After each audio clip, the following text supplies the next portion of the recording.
오늘 성경 말씀은 창세기 32장 22절부터 32절까지입니다.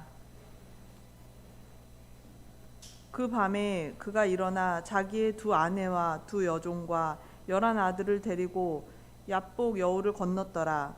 그가 그들을 데리고 가서 시내 너머로 보내며 자기의 소유도 보내었더라.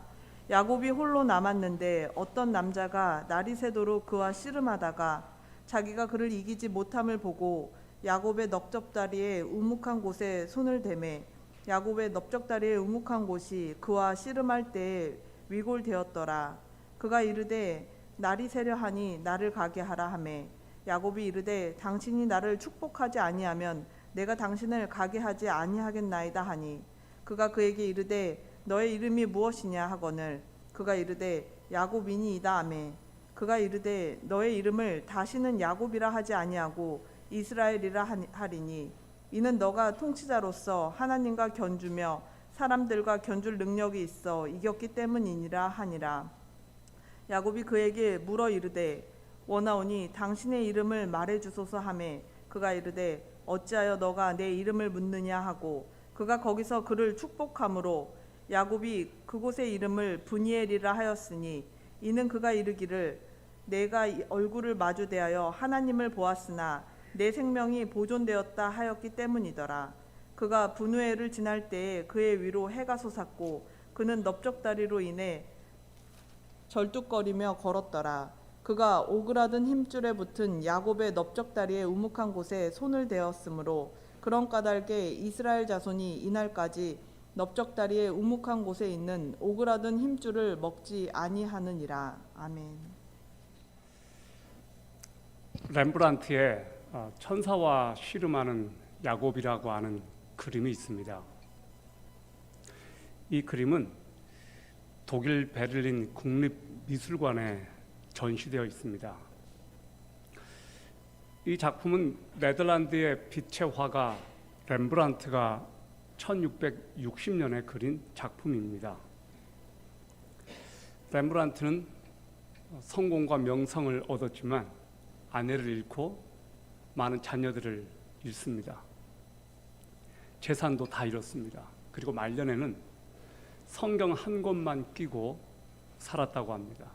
어쩌면 그는 생존하기 위해 살아남기 위해 그림과 싸웠고 세상과 싸웠고 자신과 싸웠고 그러다가 야곱의 천사와 씨름하는 그 장면에서 그는 인사이트를 얻고 어쩌면 자신의 모습으로 알고 이 그림을 그렸지 않았나 생각합니다. 오늘 많은 사람들이 정말로 피 터지게 싸우고 있습니다. 살아남기 위해서 말입니다. 직장에서, 세상 한복판에서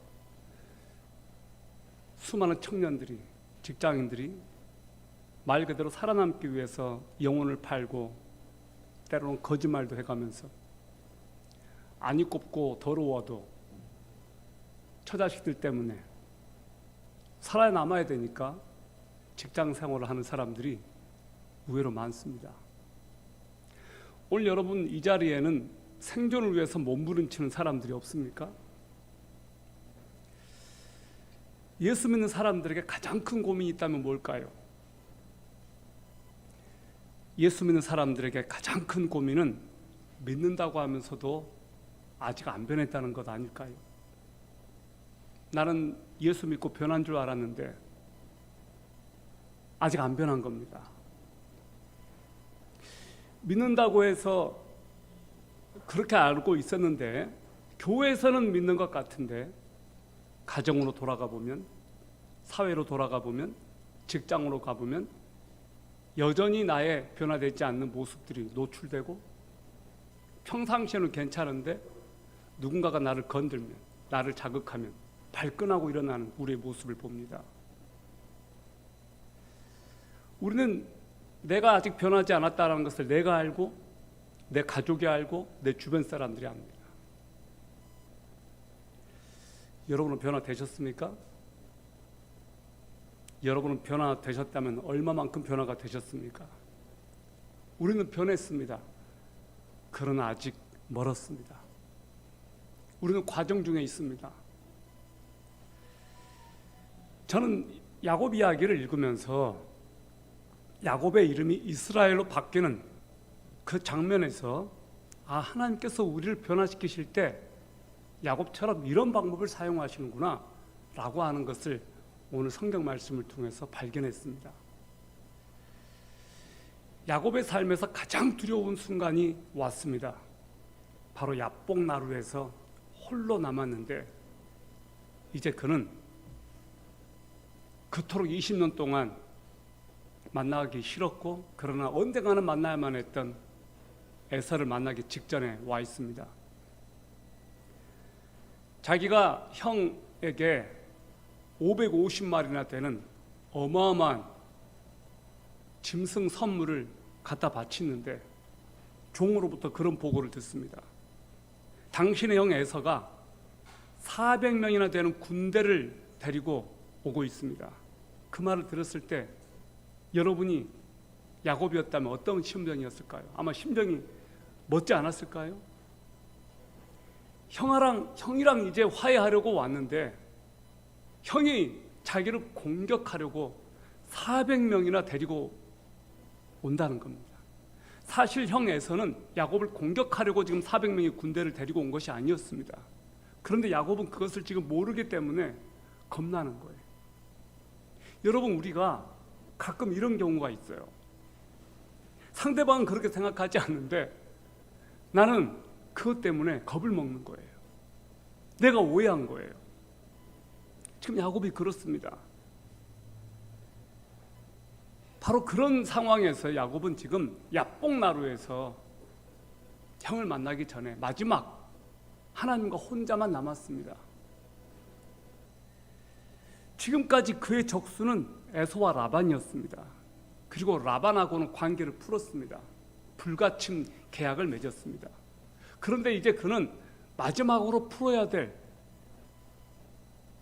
20년 전에 자기가 도망쳐왔던 그리고 자기가 속였던 그 형 에서를 지금 만나야 됩니다. 야곱에게 야복강 그 하루는 야곱의 운명을 바꾼 날이었습니다. 야곱의 인생이 바뀌는 모멘텀이었습니다. 야곱은 이 야복강 나루에서의 이 체험을 통해서 완전히 그의 삶이 바뀌었습니다. 야복강에서 어떤 일이 있었을까요?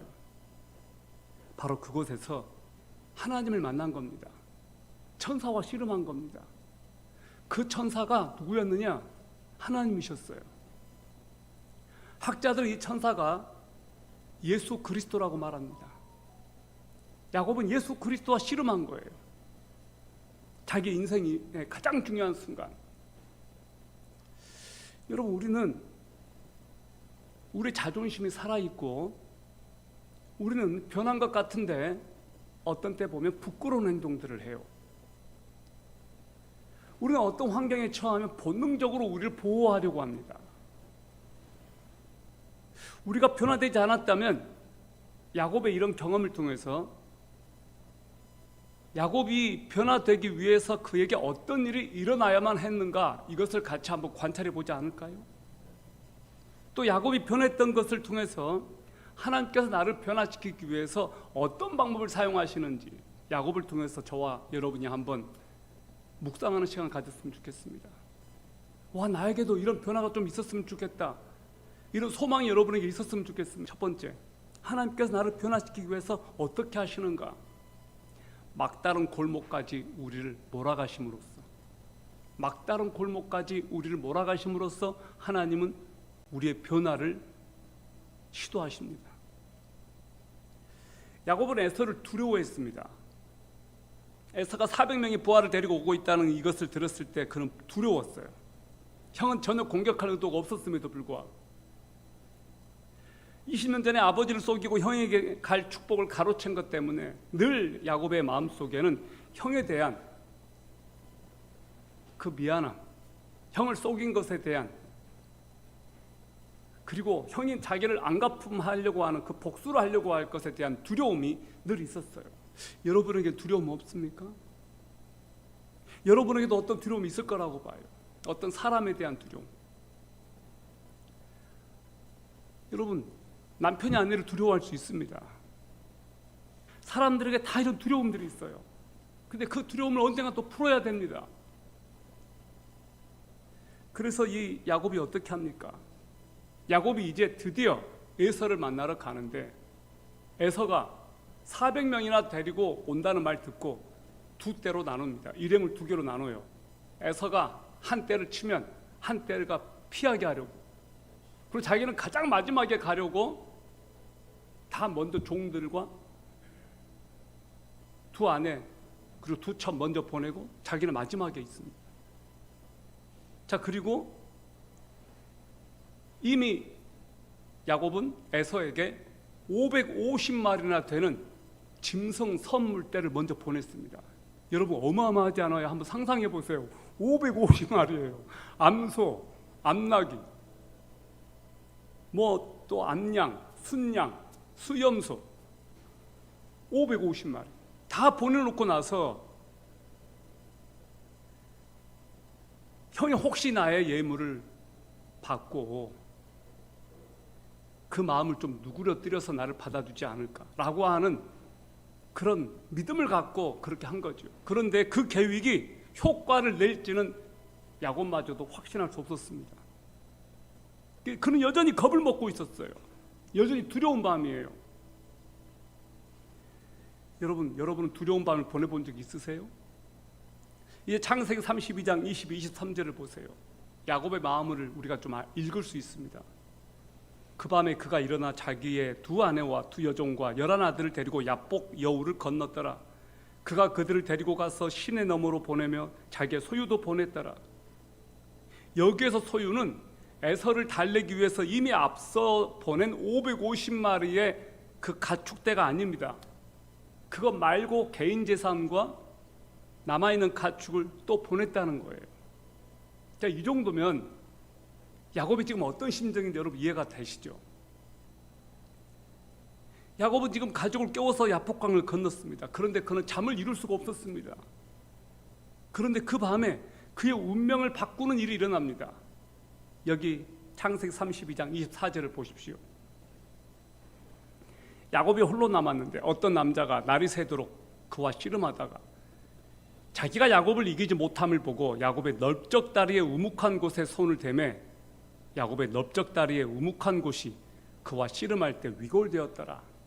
개역개정을 보면 환도뼈라고 되어 있어요. 환도뼈, 허벅지뼈입니다. 허벅지뼈. 야곱이 홀로 남아있는데 어둠 속에서 한 손이 야곱을 잡았습니다. 얼마나 두려웠겠습니까? 그 순간 야곱은 이 사람이 노상강도인지 에서가 보낸 자객인지 누군지를 몰랐습니다. 그런데 그 한 손이 자기를 잡은 거예요. 킹 제임스 성경은 a man이라고 번역했습니다. 호세아 12장 4절 보니까 이 장면을 번역을 했는데 호세아 선지자는 천사라고 했습니다. 이 남자를 천사라고 그렇게 묘사했습니다. 자, 이 천사는 아브라함이 아므레 상수리 나무 아래 앉아 있었을 때 나타났던 세 천사 중에 한 천사였을 겁니다. 대부분 학자들은 이 인물이 하나님의 제2위이신 예수 그리스도의 성육신 전에 현이었다고 말합니다. 하나님께서 사람의 모습으로 나타나셨습니다. 그 사람은 야곱과 날이 새도록 씨름했습니다. 야곱은 격렬하게 씨름했습니다. 이 씨름을 영어 성경을 보면요, 레슬링이라고 되어 있어요. 레슬링. 그냥 레슬링이니까 그냥 격투가 아니에요. 이렇게 서로 치고받는 권투가 아니고 그냥 이렇게 붙잡고 누가 이기나 보자, 상대방을 넘어뜨리려고 씨름한 겁니다. 야곱은 필사적으로 천사를 붙잡았습니다. 그리고 야곱이 천사를 놓아주지 않았습니다.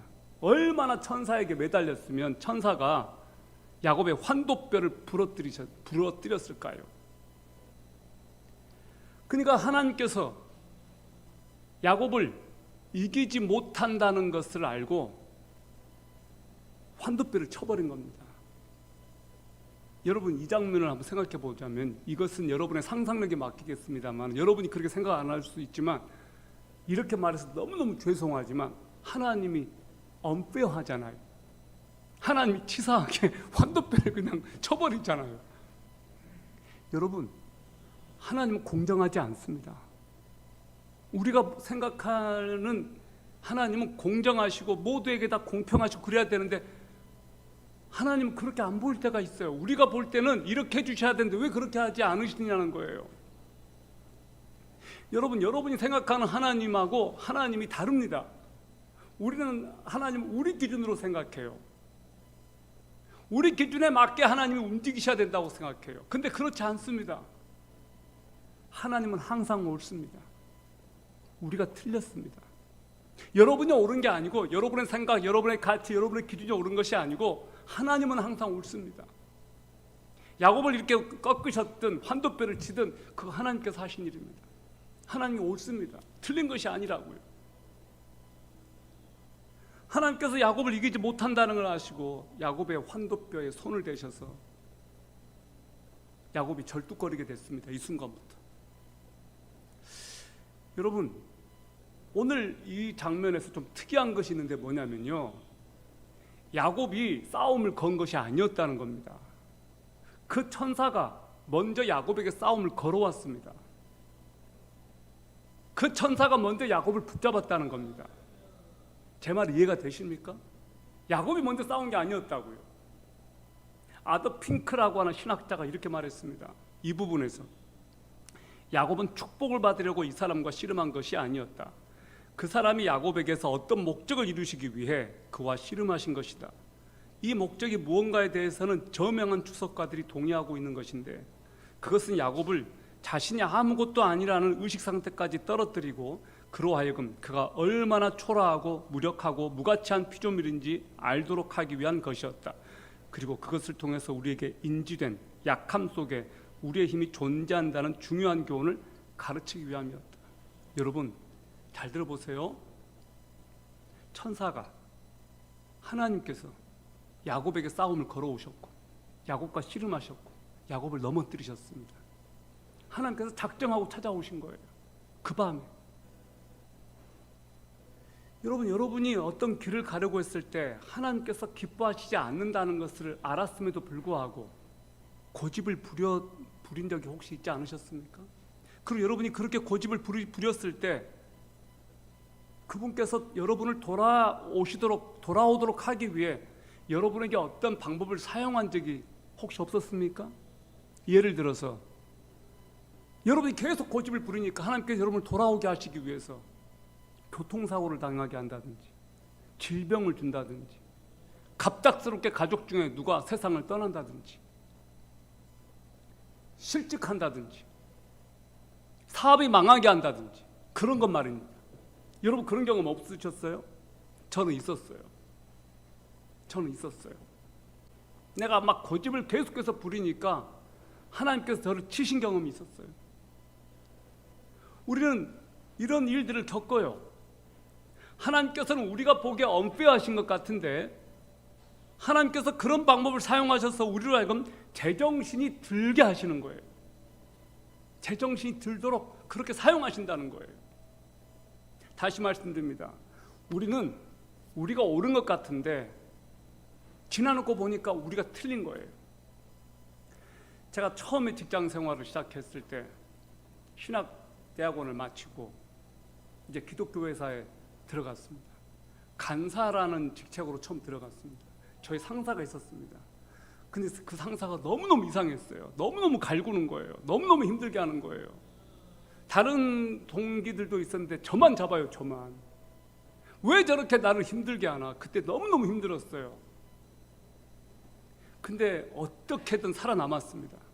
근데 나중에 시간이 지나놓고 보니까 그 상사가 문제가 있었던 게 아니고 제가 문제가 있었던 거예요. 그 상사가 저를 바꿔보려고 엄청나게 노력을 많이 해줬고 저를 바꿔보려고 진짜 수고를 많이 했다는 것을 나중에 알게 됐어요. 저는 경영을 배운 사람도 아니었고 직장도 몰랐고 조직 문화를 경험하지 못하고 신학대학원 마치고 말 그대로 이 회사에 왔습니다. 저는 계획 세우는 것부터 시작해서 그러지 못했고 저는 제 멋대로 제가 하고 싶은 대로 해왔던 삶을 살아왔습니다. 어떤 결정을 할 때 제가 결정을 하고, 근데 그 상사 때문에 그 상사가 저를 스케줄 갖는 거, 약속 지키는 거, 계획 세우는 거, 일정 세워서 이렇게 하는 거 하나하나 저를 점검해 주었는데 나중에 보니까 그게 저한테는 힘들었던 거예요. 그렇게 안 살아왔기 때문에. 나중에 보니까 그 상사가 너무너무 고마웠던 거예요. 문제는 저한테 있었던 거예요. 그 상사가 저 때문에 너무너무 힘들었던 거예요. 여러분 그런 경험 없으세요? 우리는 우리 방식대로 살려고 해요. 내 방식대로 일을 하려고 해요. 근데 내 방식이 옳지 않을 수 있습니다. 하나님의 방식이 옳습니다. 근데 우리는 우리 방식대로 고집하려고 해요. 이것이 우리에게 남아있다 이 말이에요. 여러분, 하나님께서는 여러분을 바꾸시기 위해서 여러분이 원치 않는 어떤 방법을 사용하십니다. 근데 그것은 너무너무 고통스러운 경험이에요. 바꾸려고도 바뀌지 않으니까 우리에게 때론 채찍을 가하시고 전혀 원하지 않는 환경으로 우리를 몰아가십니다. 그것이 하나님의 방식이에요. 막다른 골목으로 하나님을 찾지 않으면 안 되는 상황까지 우리를 몰아가시는 거예요. 둘째, 하나님께서 어떻게 우리를 바꾸시는가? 자신의 실체를 보고 하나님을 붙잡게 하심으로써 우리를 바꿔가십니다. 야곱은 하나님과 씨름을 했습니다. 그러다가 야곱의 힘은 꺾였고 그는 축복해달라고 하나님께 매달립니다. 26절을 보세요. 그가 이르되 나를 세려하니 나를 가게 하라 하며 야곱이 이르되 당신이 나를 축복하지 아니하면 내가 당신을 가게 하지 아니하겠나이다 하니 27절 그가 야곱에게 이르되 너 이름이 무엇이냐 하거늘 그가 이르되 야곱이니이다 하며 천사가 묻습니다. 너 이름이 뭐냐? 너 이름이 뭐냐? 너 누구냐? 그 말이에요. Who are you? 너 누구냐? 야곱이 야곱입니다 라고 말했을 때 어떤 기분이었을까요? 여러분 야곱이라고 하는 말의 뜻을 아세요? 야곱의 의미가 뭐예요? 야곱의 뜻이 뭐예요? 쌍둥이로 태어난 야곱이 어머니 뱃속에서부터 형과 싸웠습니다. 그래서 태어날 때 형의 발 뒤꿈치를 붙잡고 태어났습니다. 생각해 보세요. 뱃속에서부터 그 깐난쟁이가 형 발 뒤꿈치를 붙잡고 태어났어요. 그 말은 무슨 말이에요? 형을 이겨보려고 그거 아니겠어요? 그래서 부모가 발꿈치를 가리키는 히브리어 아케브 발꿈치란 말이에요. 발꿈치 아케브에서 유래한 발꿈치를 잡은 자라는 뜻으로 야코브 히브리어 야코브 발꿈치를 잡은 자라는 뜻이에요. 야콥. 그래서 야곱으로 이름을 지은 거예요. 그래서 우리가 야곱이라고 부르는 겁니다. 히브리어 야코브예요. 발 뒤꿈치를 붙잡은 자. 그러니까 야곱은 저 야곱입니다라고 말할 때 찔렸을 것 같아요. 부끄러웠을 것 같아요. 자기가 어떤 존재인지를 아니까. 자기가 얼마나 축복받기를 원해서 거짓말하고 속이고 장자권 빼앗고 축복권 빼앗고 그런 존재라고 하는 그 모든 의미가 함축되어 있었어요. 그게 야곱이에요. 우리 안에도 야곱이 있어요. 여러분 내 이름이 무엇입니다 라고 말할 때 그 이름을 떳떳하게 자랑스럽게 말할 수 있어요? 누군가에게 여러분을 소개할 때 하나님 앞에서 저 누굽니다 라고 말할 때 그 말 속에는 부끄러움, 수치심, 나의 연약함, 나의 부족함 내 모든 것들이 총체적으로 그 이름에 함축되어 있는 그것을 하나님 앞에 고백할 때 정직하게 우리는 고백합니다. 여러분 우리가 한 가지 깨닫는 것이 있는데요. 기도할 때는 우리가 거짓말 못한다는 거예요. 대표기도 말고 혼자 하나님 앞에 기도할 때 거짓말 못해요. 여러분 혹시 혼자 기도할 때 막 거짓말 하나요?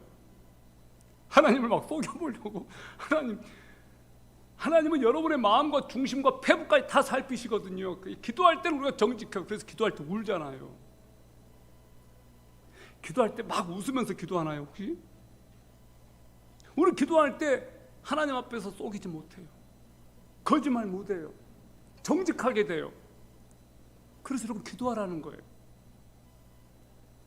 지금 야곱이 저 야곱입니다라고 말할 때 그의 내면 깊이 감추고 싶은 좌절, 실패, 두려움, 그 모든 것들이 야곱 안에 농축되어 있었거든요. 그래서 그렇게 야곱입니다라고 말할 때 그는 자기를 돌아봤어요. 그 짧은 순간 저 야곱입니다, 저 야곱입니다 그러지 않았을 거란 말이에요. 저 야곱입니다.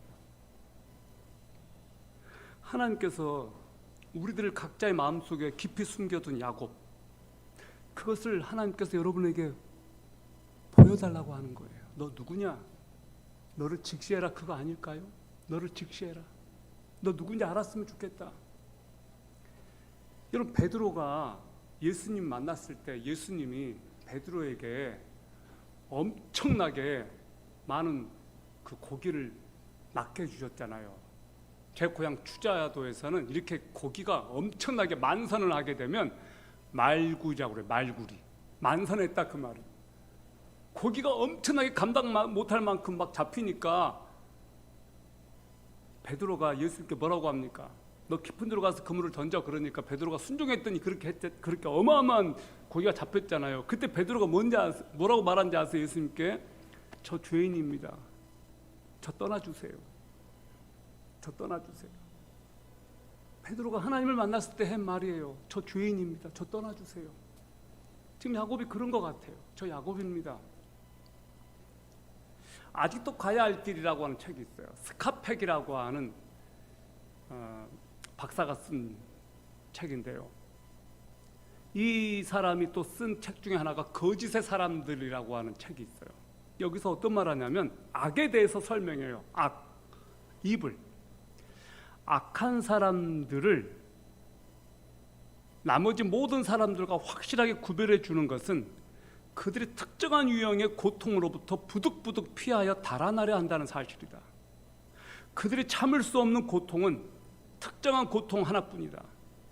자신의 양심을 직시하는 고통, 자신의 죄성과 불완전함을 인정하는 고통이다. 악인이 누군지 아세요?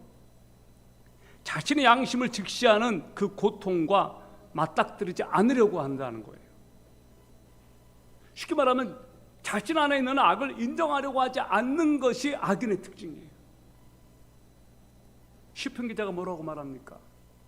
하나님이 없다 하도다. 하나님이 없다 하도다. 다 치우쳤고, 여러분이 악을 행하려고 할 때, 죄를 지으려고 할 때 어떻게 합니까? 하나님 잠깐만 눈 감아주세요. 잠깐 보지 말아주세요. 그러지 않습니까? 하나님이 나를 보신다고 하면 내가 어떻게 죄를 짓습니까? 그런데 하나님 의식하지 않으니까 하나님 잠깐만 눈 감아주세요. 저 지금 하나님 굉장히 부담스럽거든요. 잠깐 못 본 척 해주세요. 그러고 죄 짓지 않습니까? 여러분의 표정은 전혀 그러지 않는 것 같습니다. 저만 그런 것 같습니다. 악이 뭐냐? 빛과 조우하고 싶어 하지 않는 것. 악이 뭐냐? 악을 인정하지 않는 것. 그게 악이라는 거예요. 요한복음에 보면 죄가 뭐냐고 나오냐면 죄를 이렇게 정의합니다. 하나님을 믿지 않는 것, 그걸 죄라고 말합니다. 하나님을 믿지 않는 것. 우린 죄하면 어떤 행위들을 생각해요. 근데 가장 큰 죄가 뭐냐? 하나님을 안 믿는 거예요. 하나님을 인정하지 않는 거예요. 악인들의 특징, 하나님을 인정하지 않는 거예요. 우리는 구원받은 죄인들이에요. 구원은 받았는데 여전히 죄를 짓습니다. 그런데 우리도 여전히 때로는 악과 너무 친해요. 때로 하나님을 인정하지 않으려고 하는 순간들이 있어요. 내 방식대로 내 멋대로 하려고 해요. 그 짧은 순간에 야곱은 자신을 성찰해요. 야곱은 남의 것을 훔치는 사람이었습니다. 사기꾼이었습니다. 그래서 자신의 이름을 말할 때 야곱이 부끄러웠던 거예요. 야곱을 까발리셔서 자신의 본 모습을 하나님께서 지금 보게 하시는 겁니다. 여러분이요, 가장 찔리고 가장 은혜 받는 순간이 어떤 순간인지 아세요? 죄에 대해서 지적할 때예요. 너무 힘들어요. 성경의 말씀을 읽을 때 가장 찔리는 순간은 어떤 순간이에요? 죄에 대한 말씀들이 나올 때예요. 이건 안 돼? 그래서 성경이 관절과 골수를 찔러 쪼개기까지 한다 그러잖아요. 내 폐부를 열어서 내가 어떤 존재인지를 알게 하는 거예요. 그래서 그런 말이 있습니다. 성경과 친하면 성경은 더러워진다. 그러나 마음은 깨끗해진다. 세 번째, 하나님께서 우리를 어떻게 변화시키시는가? 우리의 자아를 꺾고 만나 주심으로써. 우리의 자아를 꺾고 만나 주심으로써. 창세기 32장 28절을 보세요. 그가 이르시되 너 이름을 다시는 야곱이라 부르지 아니하고 이스라엘이라 부르리니 이는 너가 통치자로서 하나님과 견주며 사람들과 견줄 능력이 있어 이겼기 때문이니라 하니라. 하나님께서 그 이름을 바꿔주셨습니다. 야곱이라는 이름으로는 축복을 받을 수 없다는 뜻이에요. 그래서 뭐로 바꿔주세요? 이스라엘로 바꿔줘. 이스라엘. 여러분, 이스라엘의 뜻이 뭔지 아세요? 이스라엘은 두 단어로 된 복합어입니다. 하나님을 가리키는 엘이라고 하는 명사와 겨루어 이기다라고 하는 사라의 미완료 형태인 이스라, 그래서 이스라엘, 하나님과 겨루어 이기다, 그래서 이스라엘이 된 거예요. 엘이 하나님이에요. 엘.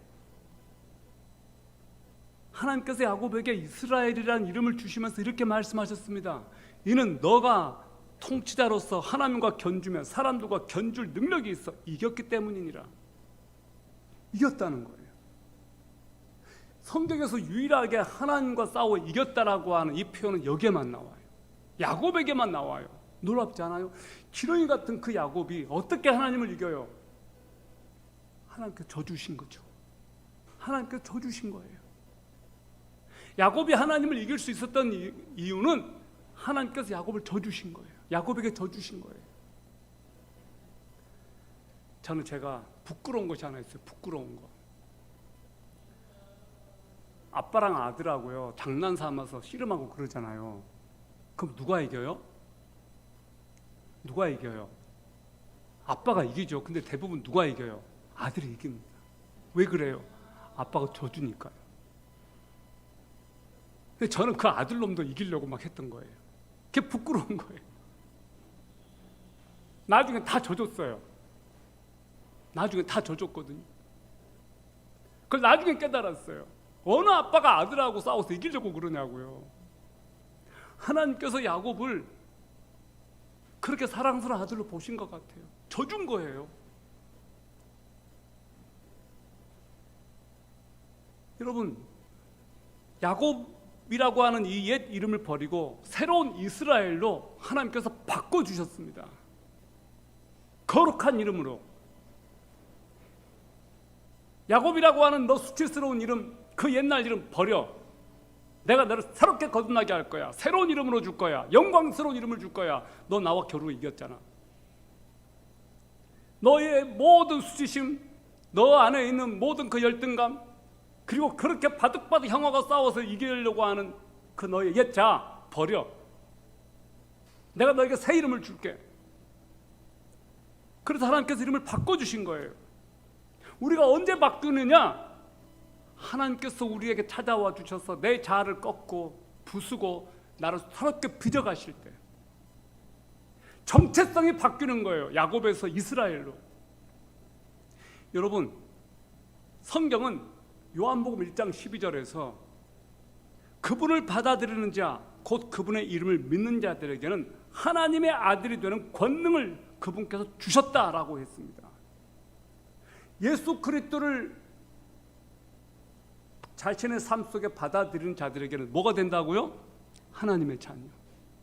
이 영광스러운 하나님의 자녀가 되는 특권을 주십니다. 놀랍죠? 누가 가장 당당하고 자신 있어 하는가 봤더니 아버지와의 관계가 좋은 자녀들이었어요. 하나님 아버지를 주로 모시고 하나님이 내 아버지라고 하는 그 특권, 그것을 깨닫는 자들에게는 삶의 변화가 찾아와요. 이제 32장 29절을 보세요. 야곱이 그에게 물어 이르되 원하오니 당신의 이름을 말해 주소서 하며 그가 이르되 어찌하여 너가 내 이름을 묻느냐 하고 그가 거기서 야곱을 축복함으로 야곱이 천사에게 이름을 묻습니다. 이름을 가르쳐 달라고. 그랬더니 하나님께서 어찌하여 너가 내 이름을 묻느냐? 그리고 야곱을 축복해 줘요. 이름을 말해주지 않고 축복해 주세요. 여러분, 야곱의 끈기를 보세요. 끝까지 물고 늘어지는 야곱의 끈기. 그 하나님에게 찾아가서 이름 좀 가르쳐 주세요. 이름 좀 가르쳐 주세요. 여러분, 끝까지 하나님께 물고 늘어지시는 경험 있으세요? 하나님 나 축복해 주지 않으면 떠나지 않습니다. 오늘 이 밤에 하나님이 나에게 복을 내려주지 않으면 저 여기 떠나지 않겠습니다. 끝장 볼 때까지 저 여기서 떠나지 않겠습니다. 그렇게 해보신 적 있으세요? 여러분, 그렇게 해보았으면 좋겠습니다. 한 번쯤은 여러분의 인생에서 약복강의 체험과 같은 그런 경험 해봤으면 좋겠습니다. 하나님 저에게 복을 주시기 전까지 저 안 떠날게요. 밤새 한번 철회하면서 하나님을 물고 늘어지는 그런 경험이 있었으면 좋겠습니다. 그래서 우리 선배들이요, 기도원 가서 나무 뿌리 붙잡고 막 기도했다고요. 하나님밖에 없으니까 나무 뿌리 붙잡고 기도했다고요. 예레미야 29장 13절에 너희가 마음을 다하여 나를 찾으면 나를 찾고 나를 만나리라 약속해 주셨습니다. 아멘. 여러분이 하나님을 찾으면 하나님께서 여러분을 어떻게 해주신다? 따라해 봅시다. 만나 주신다. 만나 주신다. 만나 주신다는 거예요. 여러분, 적당히 예수 믿지 맙시다. 그냥 교회 와서 끝나면 바로 가고 그런 사람 되지 맙시다. 그렇게 해서 인생 안 바뀝니다. 절대 안 바뀌어요. 여러분이 정말 끝장을 본다는 각오로 예수를 믿어야지 이 세상을 어떻게 이겨내려고 그러십니까? 안 바뀌어요. 안 바뀌면 이렇게 말한다고. 아, 나 교회도 가봤는데 안 바뀌었어.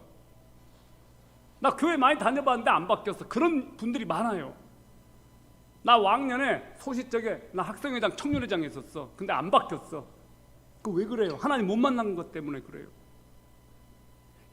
예배 와서 그냥 끝나고 그냥 톡했기 때문에 그래요. 안 바뀌는 거예요. 전 진짜로 하나님을 한번 만났으면 좋겠습니다, 여러분. 아멘. 여러분이 마음속에 냉소적이고 부정적인 태도를 가지고 있는 한 하나님께서 여러분의 마음을 바꾸실 수가 없습니다.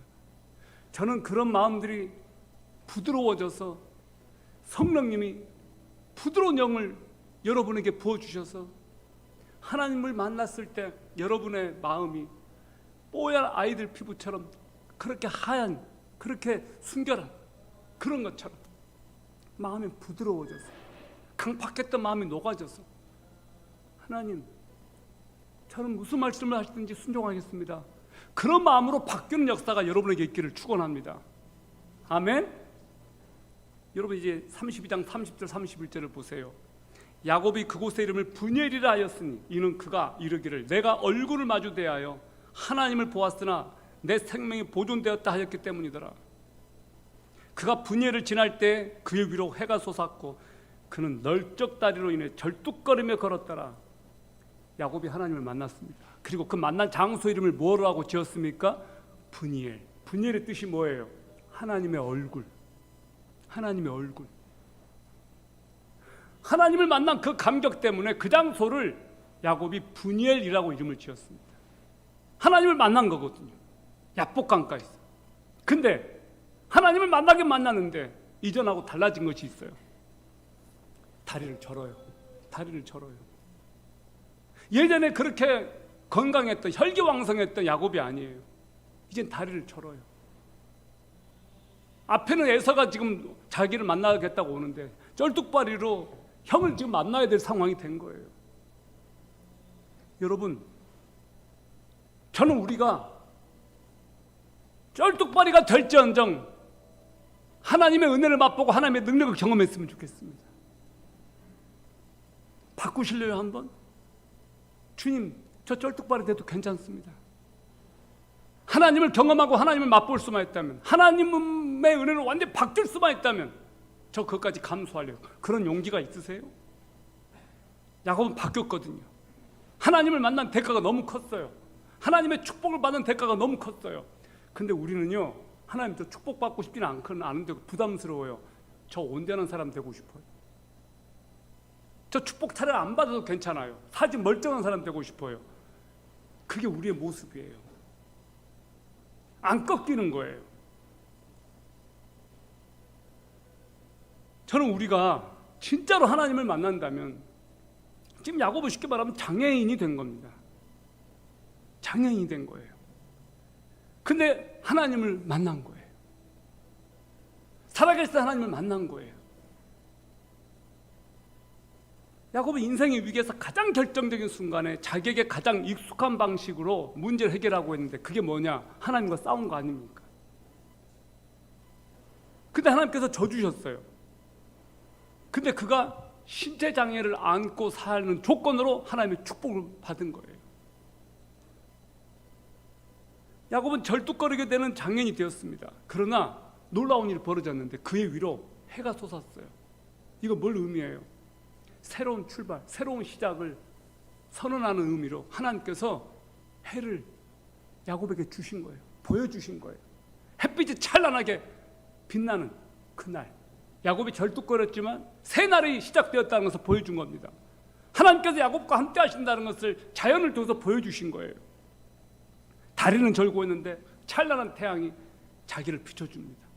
하나님께서 함께 하신다는, 이제 너 더 이상 야곱이 아니야, 이스라엘로 새 출발해, 바로 그거예요. 변화된 거예요. 어떤 사람이 예수를 믿고 났더니요, 길거리를 걷는데 꽃들이 자기를 보고 인사해 주는 것 같고, 바람이 부는데 성령님이 자기에게 다가오시는 것 같고, 파란 하늘을 보는데 하나님이 자기를 보고 웃어주시는 것 같고, 세상이 다르게 보이더라는 거예요. 세상은 그대로였는데 내가 바뀌니까 다르게 보이는 거예요. 세상의 눈으로 볼 때 우리는 절뚝발이들입니다. 하나님의 능력은 우리의 약하면서 온전해져요. 우리가 약할 때 오히려 강해진다고요. 이제부터는 하나님께서 야곱은 약한 자가 됐지만, 절뚝발이가 되고 장애인이 됐지만 하나님께서 야곱의 능력이 되어주신 거예요. 그래서 야곱은 에서를 만나러 갑니다. 이제는 과거의 걱정이 야곱이 아니었던 거예요. 이제 32장 32절을 보세요. 그가 오그라든 힘줄에 붙은 야곱의 널쩍다리에 우묵한 곳에 손을 대었으므로 그런 까닭에 이스라엘 자손 이날까지 널쩍다리에 우묵한 곳에 있는 오그라든 힘줄을 먹지 아니하느니라. 여러분, 이 말씀 우리에게 중요한 교훈을 줘요. 야곱의 새 이름 이스라엘은 단지 한 개인의 이름으로 머물지 않고 국가의 이름이 됩니다. 이때부터 이스라엘이라고 하는 이 이름이 등장합니다. 여기 이스라엘 자손들이 지금까지 허벅지 관절에 있는 둔부의 힘줄을 먹지 않았다라는 말씀에 주의를 들여보십시오. 자, 지금까지라고 하는 이 표현을 보세요. 자, 창세기가 쓰여진 시기를 전통적인 학자들은 주전 1450여 년 경으로 봅니다. 모세가 썼으니까요. 근데 또 일각에서는 언제로 보냐면 바벨론 포로기에 이 창세기가 완성되었다고 보는 견해도 있습니다. 자, 그렇게 봤을 때 지금까지라고 하는 이 시기는 바벨론 포로기인 거예요. 그들은 고통스러운 상황에서 야곱의 힘줄 이 사건을 기억하고 있었던 거예요. 여기 32절에 기록된 음식 규정은 매우 의미심장합니다. 이스라엘 민족을 이스라엘답게 하는 본질은 그들의 야복나루 사건을 지금까지도 기억하는 데 있습니다. 이스라엘 사람들 역사를 기억해요. 실패했던 역사 기억해요. 그래서 그 민족이 지금 세계를 지배하고 있는지도 모르겠습니다. 세계를 제가 지배한다고 했습니다. 미국을 움직이는 그 월가의 핵심들을 보세요. 미국을 이끌어가는 그 기업의 CEO들을 보세요. 그리고 뉴욕을 가보세요. 전 세계 상권에 가장 노른자위들, 유대인들이 가지고 있습니다. 경제를 쥐락펴락하고 있습니다. 그 이스라엘이 무엇을 기억했습니까? 이스라엘에 가면 여러분이 야드바셈이라고 하는 곳을 가보실 수가 있습니다. 이 야드바셈은 나치 독일에 의해서 유대인 대학살, 홀로코스트가 있었을 때 그 희생자들을 기념하기 위해서 1953년에 세운 국립기념관입니다. 예루살렘 헤르츠 언덕에 있습니다. 이 야드바셈은 말 그대로 통곡의 벽 다음으로 관광객이 가장 많이 찾는 명소입니다. 여기 가면 홀로코스트 그런 기록들이 다 있어요.